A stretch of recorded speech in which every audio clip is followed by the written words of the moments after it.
Hello, everybody. Welcome back to this episode of the Lil Dudes Insect Academy podcast. I'm so excited to be here in Washington, D.C. at the ESA conference this year, and I'm sitting across the table from my friend Horace. So without further ado, welcome to the show, Horace. Tell us about yourself. Thank you. Thanks for the opportunity. My name is Haolin Zeng, but I usually go by Horace. It's my American name. I'm a postdoc researcher at the University of Georgia. That's where I got my PhD from.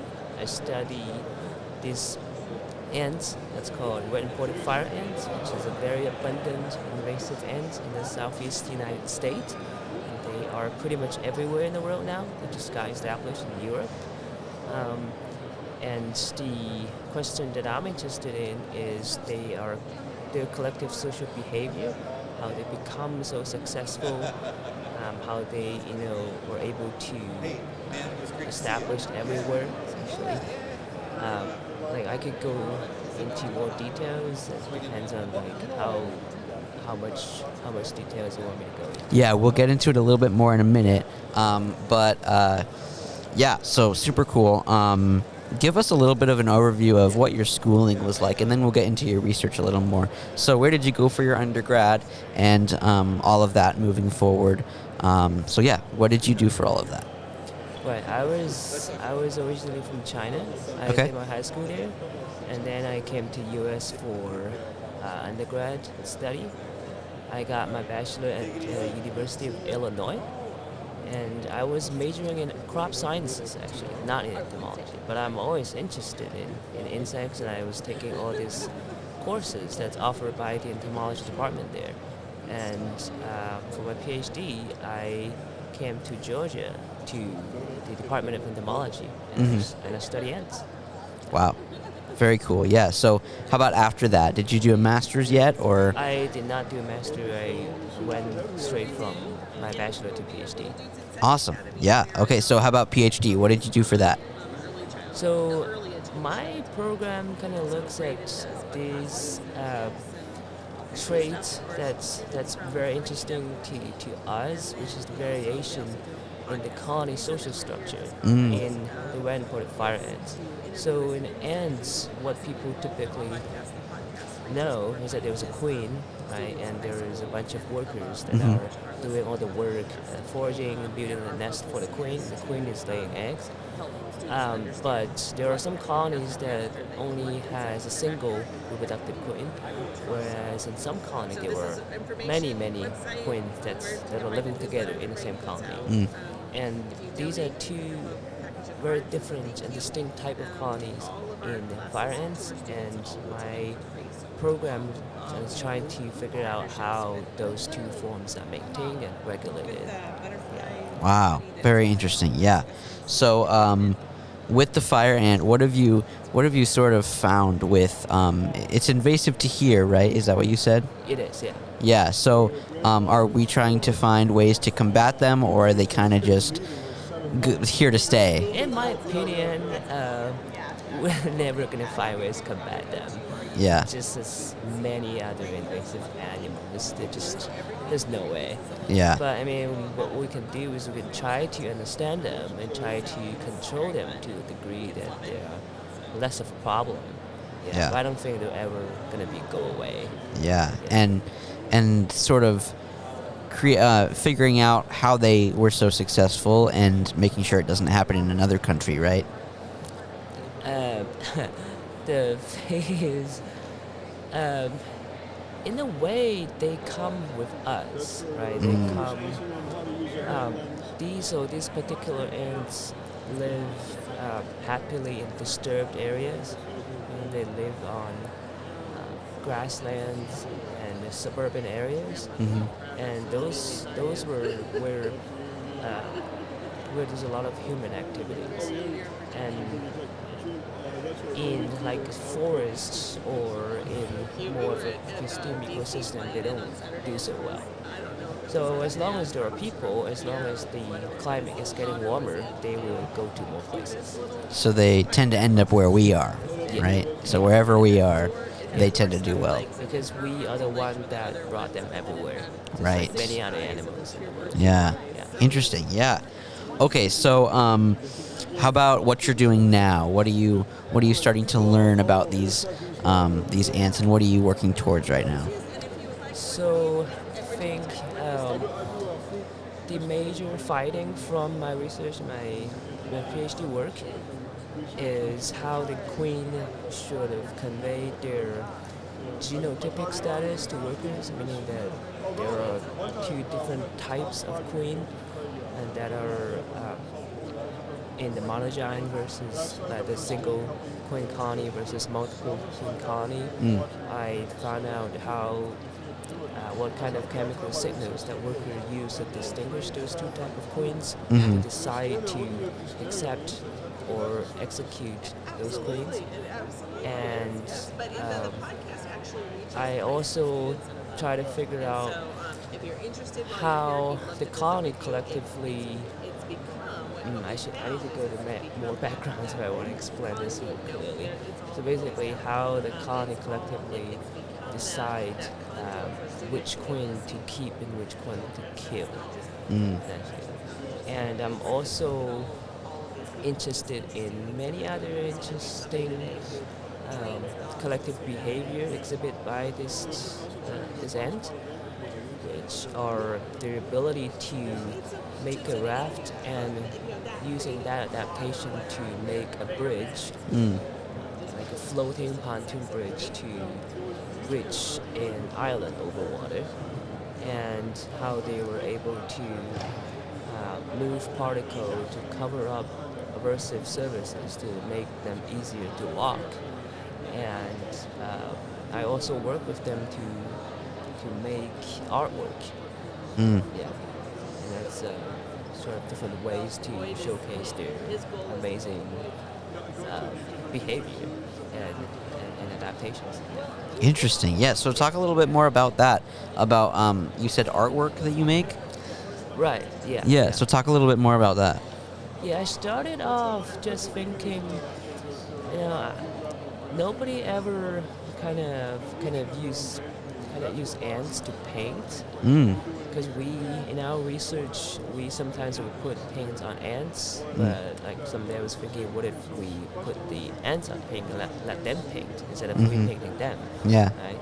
And I tried putting a bunch of fire ants on acrylic paints and let them just walk on paper sheets, and when you have thousands of ants walking over the paints, they will leave this, beautiful, explosive, kind of complex pattern.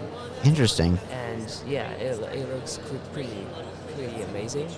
So I started doing that, and then I met an artist, and then I started collaborating with her. She's now my wife, by the way. That's awesome. Then, yeah, we are using more forms of ways to let the ants somehow create. Because they would dig and sculpture, and they would, like I mentioned, they would move particles and pave an area. Would give them materials that are either natural or artificial, different forms, different colors, and they would move those materials one by one and pave up an entire canvas. And those are like different ways of having the ants create artwork. We are also trying to step out of ants to kind of explore how other general forces in nature can be a way of artistic expression. That is so cool. Yeah. Yeah, I never thought about that. That is really awesome. Yeah. Yeah. Okay. So, how did you kind of originally get into entomology? Like, what originally was there a turning point where you were like, yeah, entomology is what I want to do? Well, I was always interested in different animals, like a lot of kids do. I grew up in a city, and my apartment was somewhat sizable, somewhat limited in their size. So I was not able to keep cats and dogs, Right. or like other big animals. but bugs are everywhere and Yeah. they're easy to observe, right? And I think there is, if if I have to say, a turning point is when there's a butterfly that lay egg on the citrus plant Hmm. on my balcony, and then the egg, turns into a caterpillar and then turns into the chrysalis and then becomes a butterfly. I Right. witnessed this transformation of life, and then how guys, they like transformers, and in my opinion insects are just like little transformers. They literally transform into different Yeah. shapes. Yeah. So I was fascinated by that, and I keep paying attention to different kind of bugs, and then I learned more about them as I grew up, and decided I really want to, know more about them, and then work with them for my entire life. So cool. Yeah. Yeah. Super interesting. Yeah. So, moving on, like, who is some of your inspiration? Like, who do you look up to, both in the world of science or otherwise? And who kind of is who's your inspiration in life? I think I would have to say nature itself. Nature. Yeah. Right. There's so many amazing scientists, obviously, and I encounter so many mentors that influenced my life Hmm. during my academic career. Um, but I think at the end, it's the Mother Earth and nature Yeah. that is really, I guess, giving me constant happiness and Yeah. inspiration. Yeah. Yeah. Yeah, for sure. Yeah, so apart from entomology, or maybe involved with entomology, what are some other hobbies and things that you like to do in your spare time? Um, Let me see. I mean, I like making random things. Okay. Um, I also like making social media posts. Oh, cool. Um, yeah, I have a I have a YouTube channel, and then I have a website. Kind of, I write some blog Very and cool. about my research and about some random things. Nice. Yeah, and then uh, there was also a Chinese version of YouTube, essentially, and Okay. I also make videos there, but it's Oh, on that's cool. Chinese. Yeah, and I also write a blog post in Chinese to kind of Wow. educate people about So you just like creating things. creating things. Yeah. And I also, I mean, I make things and create things. I would do graffiti, and I would Nice. make specimen that look cool, and then use different materials to make a lamp and stuff like that. Yeah, just a lot of random things. Yeah. Very fun. But now I think I focus more on the art endeavor. Right. Yeah, very cool. Yeah, so moving on to, what are some of your goals and aspirations, and maybe some fun trips that you want to go on? Like, what are your goals for the future? Goals for the future. My original goal of my life is to